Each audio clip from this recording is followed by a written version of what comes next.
Hello मेरे प्यारे बच्चों, तो आप सभी का आपके अपने यूट्यूब चैनल मिशन 2 पे आप लोगों का स्वागत है। तो बच्चों, आज हम क्लास 10th के साइंस विज्ञान का अध्याय नंबर 10, ठीक है, चैप्टर 10, जिस चैप्टर का नाम है प्रकाश का प्रवर्तन तथा अपवर्तन। मेरे प्यारे बच्चों, इस चैप्टर का जितने भी एमसीक्यूज क्वेश्चन बनते हैं, जितने भी ऑब्जेक्टिव क्वेश्चन बनते हैं, वो सारे ऑब्जेक्टिव क्वेश्चन को हम लोग इस वीडियो में कंप्लीट करने वाले हैं। ठीक है, जो मोस्ट इंपॉर्टेंट है बोर्ड एग्जाम के लिए, जो परीक्षाओं में बार बार पूछा जाता है, जो ऑब्जेक्टिव क्वेश्चन, वे सारे ऑब्जेक्टिव क्वेश्चन को हम लोग इस वीडियो में फिनिश करने वाले हैं। ठीक है, मैं बता दूं बच्चों कि इस चैप्टर का आप लोग को 70+ ऑब्जेक्टिव क्वेश्चन करवाया जाएगा। ठीक है, 70+, कितना, 70+ ऑब्जेक्टिव क्वेश्चन करवाया जाएगा। ठीक है, तो आप वीडियो को शुरू से लेकर अंत तक जरूर देखना। ठीक है, यदि आप इस पूरे चैप्टर को कर लेते हो तो इस चैप्टर से जो भी आने वाले एग्जाम में प्रश्न होंगे, इन्हीं में से आएगा। चलिए फिर शुरू करते हैं हम लोग, ज्यादा लेट ना करते हुए। सबसे पहला इंपॉर्टेंट क्वेश्चन क्या है मेरे प्यारे बच्चों? तो पहला क्वेश्चन है, दाढ़ी बनाने में किस प्रकार के दर्पण का उपयोग किया जाता है? तो ऑप्शन है अवतल, ऑप्शन बी है उत्तल एवं समतल, या फिर ऑप्शन सी है समतल, या फिर डी है ए और बी दोनों। ठीक है, तो इसका जो सही उत्तर हो जाएगा बच्चों अवतल दर्पण। ठीक है, दाढ़ी बनाने समय जब आप बाल कटवाने जाते हो, दाढ़ी बनवाने जाते हो, तो जब दर्पण लगा होता है, मिरर आगे लगा होता है, वो कौन सा दर्पण होता है? तो वो अवतल दर्पण होता है। ठीक है, तो यहाँ पे बच्चों आप लोग के एग्जाम में हम बहुत बार देखें कि दाढ़ी बनाने के जगह में हजामती भी लिखता है। ठीक है, तो हजामत बनाने समय किस दर्पण का प्रयोग किया जाता है, ये भी सवाल हो सकता है। ठीक है, तो कंफ्यूज होना नहीं है। चलिए क्वेश्चन नंबर 2 में हम लोग बढ़ते हैं। क्या लिखा हुआ है? निम्नांकित में से कौन सा पदार्थ लेंस के लिए प्रयुक्त नहीं किया जा सकता है? ठीक है, तो किससे लेंस नहीं बन सकता है? तो जल, हाँ, ये जल जो है लेंस के लिए प्रयुक्त की हो सकता है, कांच भी हो सकता है, प्लास्टिक भी हो सकता है, लेकिन मिट्टी जो है ना मेरे प्यारे बच्चों, मिट्टी है, ये आप लोग का लेंस के लिए प्रयुक्त नहीं किया जा सकता है। तो ऑप्शन नंबर डी इसका बिल्कुल राइट हो जाएगा। आगे बढ़ते हम लोग। निर्वात में प्रकाश की चाल, निर्वात में प्रकाश की चाल होती है, ठीक है, तो कितना होता है? 3 × 10⁸ मीटर पर second, 3 × 10⁸ centimetre second, 3 × 10⁸ kilometre second, और इनमें से कोई नहीं। ठीक है, तो इसका जो राइट आंसर हो जाएगा ऑप्शन नंबर ए, 3 × 10⁸ मीटर पर सेकेंड। ठीक है, तो निर्वात में प्रकाश की चाल इतनी होती है। आगे बढ़ते हम लोग अगले सवाल में। प्रवर्तन के नियम से निर्धारित होता है। ठीक है, तो आपतन कोण प्रवर्तन कोण बराबर होता है, प्रवर्तन कोण और अपवर्तन कोण बराबर होता है, आपतन कोण और विचलन कोण बराबर होता है, इनमें से कोई नहीं। ठीक है, तो प्रवर्तन के 2 नियम है बच्चों। ठीक है, प्रकाश का प्रवर्तन का 2 नियम है, जिसमें से आपतन कोण और प्रवर्तन कोण जो होते हैं ये दोनों बराबर होते हैं। ठीक है, ऑप्शन नंबर ए इसका बिल्कुल राइट हो जाएगा। ठीक है, इसको हम थोड़े अच्छे से समझ लेते हैं। जैसे बच्चों यहाँ पे एक समतल कुछ दर्पण है, ठीक है, और इस तरीके से मान लो कि कोई किरण आ रहा है, ठीक है, आपतित किरण इस तरीके से आ रहा है, ठीक है, और यहां से क्या हो रहा है? प्रवर्तित किरण जा रहा है इस तरीके से, ठीक है, और बीच में एक जो होता है वो होता है अभिलंब। क्या होता है? बीच में एक होता है इस तरीके से जो होता है अभिलंब। ठीक है, और इससे जो एक बना कोण और इससे एक बना कोण, ठीक है, एक को हम लोग बोलते हैं आई और एक को आर, दोनों जो होता है ना इक्वल होता है। मतलब आपतन कोण ये वाला कोण और प्रवर्तन कोण मेरे प्यारे बच्चों, प्रवर्तन कोण, ये दोनों जो होते हैं आपस में बराबर होते हैं। ठीक है, तो इस चीज को आप लोग को याद रखना है। क्लियर है? ठीक है, चलो आगे बढ़ते हैं। यहाँ पे आप लोग का ये भी हो सकता है आई = आर। ठीक है, यानी आपतन कोण और प्रवर्तन कोण दोनों क्या होते हैं? आपस में बराबर होते हैं। आगे देखते हैं हम लोग। प्रकाश की किरणें गमन करती है, ठीक है, तो कैसी, कहाँ गमन करती है? तो सीधी रेखा में, टेढ़ी रेखा में, किसी भी दिशा में, इनमें से कोई नहीं। तो ये सीधी रेखा में गमन करती है बच्चों, ऑप्शन नंबर ए इसका राइट हो जाएगा। किसी माध्यम से अपवर्तनांक का मान होता है, ठीक है, किसी माध्यम से अपवर्तनांक का मान कितना होता है? sin i बटा sin r, sin r बटा sin i, sin i into sin r, और sin r into sin r। ठीक है, तो इसका जो राइट आंसर हो जाएगा बच्चों option number A, sin i बटा sin r। ठीक है, चलो आगे बढ़ते हम लोग। प्रकाश के अपवर्तन के कितने नियम हैं? ठीक है, तो प्रकाश के अपवर्तन के जो नियम है बच्चों वो 2 नियम है। ठीक है, याद रखना, प्रकाश के अपवर्तन के 2 नियम है। ठीक है, और प्रकाश के प्रवर्तन का भी 2 नियम है, ये भी आप लोग को याद रखना है। प्रकाश के प्रवर्तन का भी 2 नियम है और अपवर्तन का भी 2 नियम है। आगे बढ़ते हम लोग। उत्तल दर्पण द्वारा बना प्रतिबिंब सदैव होता है। ठीक है, तो उत्तल दर्पण द्वारा बना प्रतिबिंब कैसा होता है बच्चों? तो ये हमेशा सीधा होता है। ठीक है, सीधा और आभासी होता है, काल्पनिक, जिसको आभासी को हम लोग काल्पनिक कहते हैं।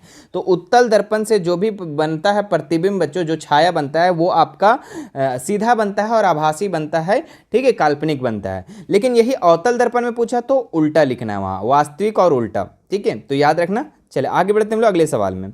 समतल दर्पण द्वारा क्या बनते हैं? ठीक है, तो समतल दर्पण द्वारा क्या बनते हैं बच्चों? ठीक है, आभासी प्रतिबिंब, वास्तविक प्रतिबिंब, ए और बी दोनों इनमें से कोई नहीं। ठीक है, तो समतल द्वारा दर्पण द्वारा भी जो बनते हैं बच्चों वो भी आभासी बनता है। ऑप्शन नंबर ए इसका राइट हो जाएगा। ठीक है, मैं एक बार लिख देता हूं, आप लोग को थोड़ा सा क्लियर हो जाएगा। ठीक है, देखो यहाँ पे सबसे पहले हम लिखते हैं उत्तल दर्पण का।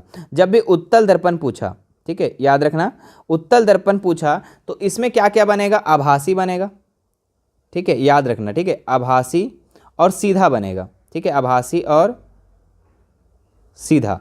ठीक है, और यही चीज पूछ दिया कि अवतल, अवतल, अवतल पूछा तो यहाँ पे बनेगा जो बच्चों आभासी नहीं, यहाँ पे आपका बनेगा वास्तविक। ठीक है, वास्तविक। आभासी को हम लोग काल्पनिक भी कहते हैं, याद रखना। ठीक है, वास्तविक और क्या बनेगा? वास्तविक और यहाँ पे उल्टा बनेगा। ठीक है, तो दोनों चीज़ को आप स्क्रीनशॉट ले लो। ठीक है, याद रखना। ठीक है, उत्तल दर्पण में आभासी और सीधा मतलब काल्पनिक और सीधा, और अवतल में वास्तविक और उल्टा। ठीक है, और समतल में भी सेम इसी तरीके से उत्तल वाला काम होगा। ठीक है, आभासी का प्रतिबिंब बनता है। ठीक है, आगे बढ़ते हम लोग 10 नंबर सवाल में। एक गोलीय दर्पण की वक्रता त्रिज्या 40 सेंटीमीटर है, तो इसकी फोकस दूरी होगी। ठीक है, तो वक्रता त्रिज्या, इसका फोकस दूरी पूछ रहा है बच्चों। तो F बराबर जो फॉर्मूला होता है वो R/2 होता है, यानी वक्रता त्रिज्या का आधा होता है। तो वक्रता त्रिज्या कितना है मेरे प्यारे बच्चों? तो 40 है, और इसको 2 से डिवाइड कर देंगे तो कितना हो जाएगा? 20। ठीक है, तो 20 सेंटीमीटर इसका राइट आंसर हो जाएगा, ऑप्शन नंबर सी। आगे बढ़ते हम लोग। फोकस के अभिसारित करने वाला किरण पुंज परावर्तन के बाद समांतर किरण पुंज किस दर्पण में बदल जाता है? ठीक है, तो अवतल दर्पण में, उत्तल दर्पण में, या दोनों दर्पण में, या इनमें से कोई नहीं। ठीक है, तो इसका जो राइट आंसर हो जाएगा ऑप्शन नंबर सी। ठीक है, ए और बी दोनों में। आगे बढ़ते हम लोग अगले सवाल में। तेल लगा कागज होता है। ठीक है, तेल लगा कागज पारदर्शक होता है, एकदम पूरा क्लियर दिख जाता है क्या? अगर तेल में, कागज में हम तेल लगा दे बच्चों तो क्या पूरा क्लियर दिख जाता है? आर पार नहीं दिखता है, तो पारदर्शक तो होगा नहीं, अपारदर्शक। अगर देखिए सिर्फ कागज रहा तो अपारदर्शक है, लेकिन कागज में अगर हम तेल लगा देते तो पीछे वाला जो भी चीज होता है, जैसे कागज में तेल लगा लो और उसके बाद आप देखो आंख से, ठीक है, तो पीछे वाला हल्का हल्का आपको दिखाई देगा। ठीक है, तो अपारदर्शक भी नहीं होगा। ठीक है, मतलब तो यहाँ पे क्या हो जाएगा? पारभाषक, जो हल्का हल्का दिखाई देता है बच्चों तेल लगा करके। अगर कागज को आप देखते हैं एक साइड से दूसरे साइड तो वो हल्का हल्का दिखाई देता है, जिसको हम लोग पारभाषक कहते हैं। ऑप्शन नंबर सी इसका बिल्कुल राइट हो जाएगा। आगे बढ़ते हम लोग। डायोप्टर उस लेंस की क्षमता होती है जिसकी फोकस दूरी है। ठीक है, तो डायोप्टर, सबसे पहले तो आपको जान लेना है कि लेंस का एसआई मात्रक डायोप्टर होता है। ठीक है, ये याद रख लेना। ठीक है, बाकी यहाँ पे पूछ रहा है कि डायोप्टर उस लेंस की क्षमता जिसकी फोकस दूरी, जिसकी फोकस दूरी बच्चों अगर 1 मीटर है। ठीक है, जिसकी फोकस दूरी अगर 1 मीटर है तो उसका जो लेंस की क्षमता होगा वह 1 डायोप्टर होगा। ठीक है, तो ये भी याद रखना है।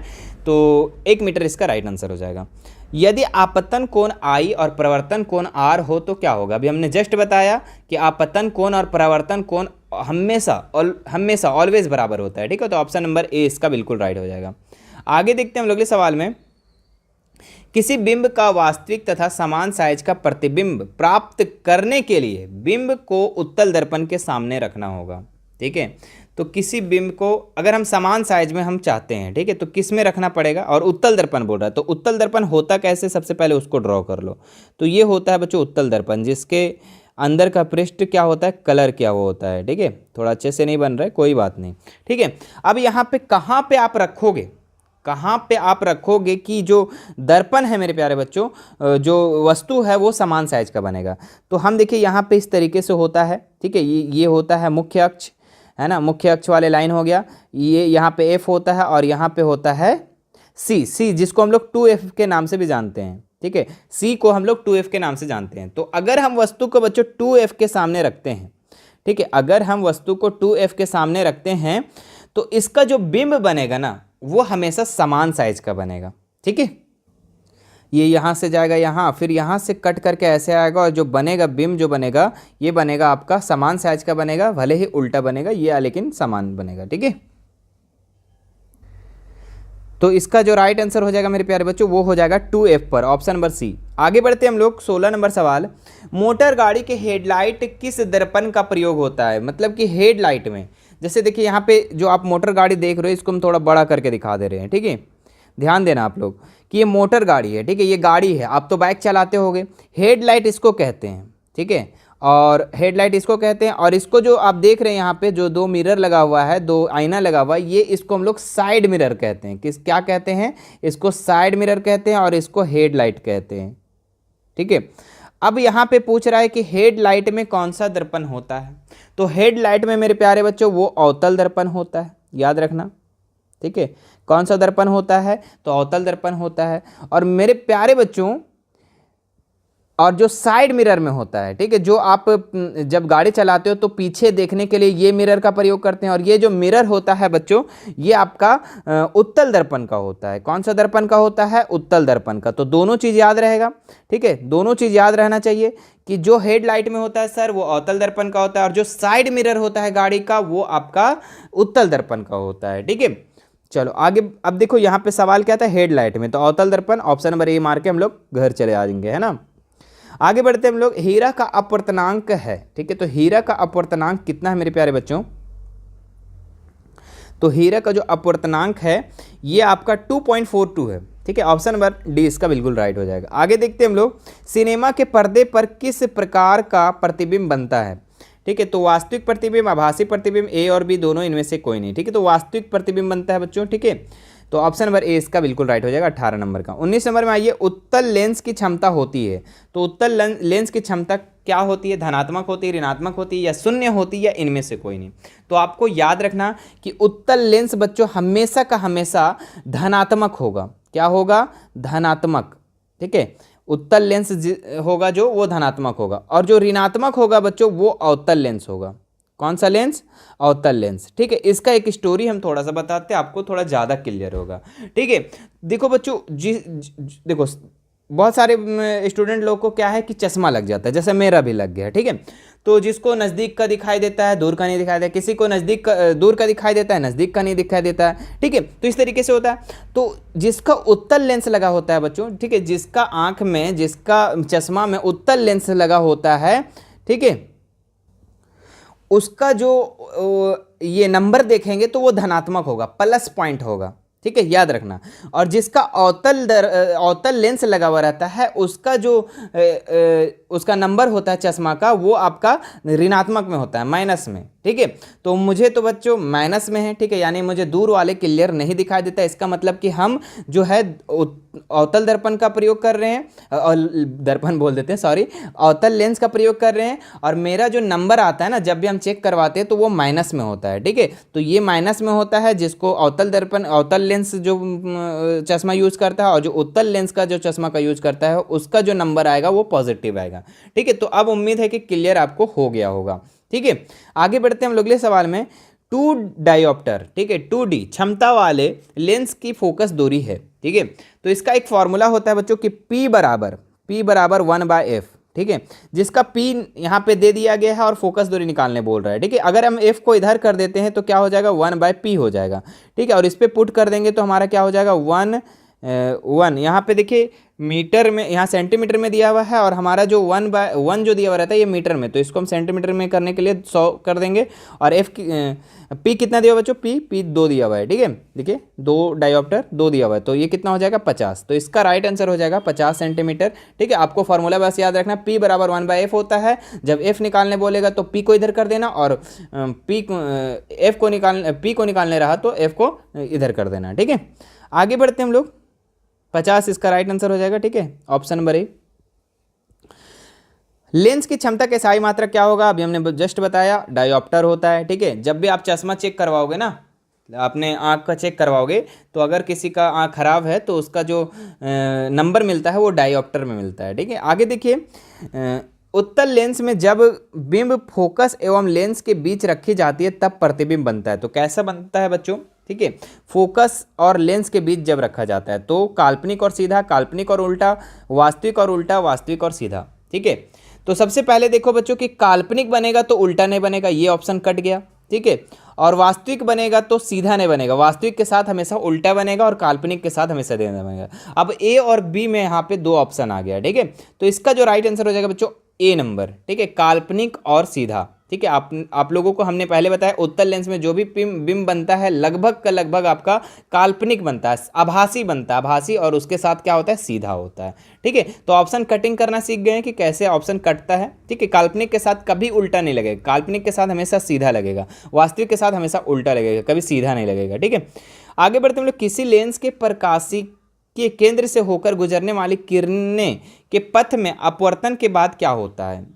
ठीक है, तो किसी लेंस के प्रकाशीय केंद्र से होकर गुजरने वाली किरणों का जो पथ होता है बच्चों, वो हमेशा विचलन नहीं होता है, वो सीधा जाता है। जैसे कि मान लो कि ये आपका दर्पण है या लेंस है, कुछ भी है, दर्पण है मान लो, ठीक है, और इस चलो लेंस बना देते हैं। ठीक है, और ये होता है प्रकाशिक केंद्र। ठीक है, यहाँ से जो भी रेखा गुजरेगी वो सीधा होगा, ऐसा नहीं कि यहाँ आया और ऐसे चला गया, ऐसा टेढ़ा नहीं होगा। ठीक है, जो भी यहाँ से गुजरेगा वो आपका सीधा गुजरेगा। ठीक है, प्रकाशिक केंद्र यही होता है, बीच वाला, और इससे जो भी रेखा गुजरेगा, वो किरण जो गुजरेगा वो हमेशा सीधा गुजरेगा, चाहे वो उत्तल दर्पण हो चाहे वो अवतल दर्पण हो, याद रखना। तो ये विचलन नहीं होता है, ऑप्शन नंबर ए इसका राइट हो जाएगा।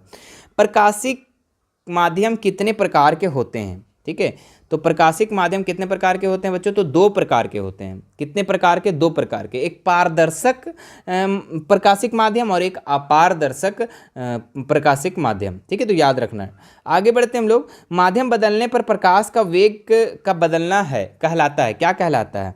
तो माध्यम अगर बदलते हैं, मान लो कि यहाँ पानी है, ठीक है, मान लो कि ये क्या है, पानी है, ठीक है, और यहाँ मान लो कि एक शीशा है, शीशा से हम यहाँ पे एक टॉर्च जलाए, यहाँ पे शीशा आया, ठीक है, और शीशा से क्रॉस करके जो रेखा है वो पानी में चला गया, पानी से फिर ऐसे चल गया, मतलब कि यहाँ वेग जो होता है चेंज हो जाता है। क्योंकि आपको पता है कि जो निर्वात में सबसे ज़्यादा प्रकाश चलता है, ठीक है, और उसके बाद कांच में धीरे हो जाता है, फिर जल में और धीरे हो जाता है। तो इस तरीके से वेग का बदलना जो होता है बच्चों, वो अपवर्तन कहलाता है। ऑप्शन नंबर बी इसका राइट हो जाएगा, है ना।